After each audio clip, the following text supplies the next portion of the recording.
ಸುಂದರವಾದ ಸಮುದ್ರ ತೀರ, ಗಗನಚುಂಬಿ ಶಿಖರ, ನಿತ್ಯ ಹರಿದ್ವರ್ಣ ಕಾಡು, ಭೋರ್ಗರೆವ ನದಿ, ಅಜೇಯ ಕೋಟೆ, ದೇವಾಲಯಗಳ ಬೀಡು ಯಾವ ಜಿಲ್ಲೆ ಅಂತ ತಿಳ್ಕೋಬೇಕು. ಆಯ್ಕೆಗಳನ್ನು ಕೊಡ್ತಾ ಇದ್ದೆ.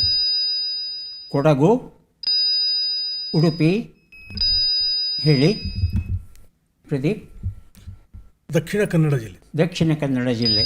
ಏಳನೇದಾಗಿ ಬಸರುತ್ತಿದ್ದಾರೆ ಸುಧಾ. ಕೊಡಗು. ಕೊಡಗು. ಕೊಡಗು. ಆಯ್ಕೆ 4.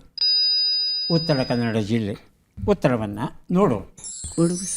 ಸರಿಯಾದ ಉತ್ತರ ಉತ್ತರ ಕನ್ನಡ ಜಿಲ್ಲೆ ಆಗಿತ್ತು.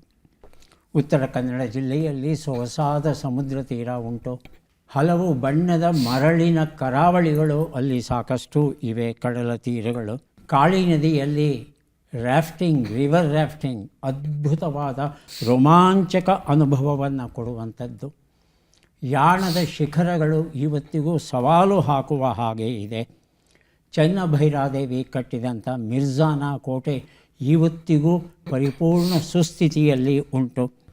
ಅಣಶಿ ರಾಷ್ಟ್ರೀಯ ಉದ್ಯಾನವನ, ಓಂ ಬೀಚ್, ಕಾರವಾರ ಬೀಚ್, ಗೋಕರ್ಣದ ಮಹಾಬಲೇಶ್ವರ, ಹೀಗೆ ನೀವು ಏನು ಕೇಳ್ತೀರಿ ಆ ಎಲ್ಲವೂ ದೊರೆಯುತ್ತೆ ಉತ್ತರ ಕನ್ನಡ ಜಿಲ್ಲೆಯಲ್ಲಿ. ಜಲಪಾತಗಳ ಸ್ವರ್ಗ ಅಂತ ಕರೀತಾರೆ. ಕನಿಷ್ಠ ಒಂದು 20 ಅದ್ಭುತವಾದ ಜಲಪಾತಗಳನ್ನು ನೋಡಬಹುದು ಉತ್ತರ ಕನ್ನಡ ಜಿಲ್ಲೆ ಒಂದರಲ್ಲಿ. ಈ ಸಂಪತ್ತನ್ನು ನಾವು ಆಸ್ವಾದಿಸಬೇಕು.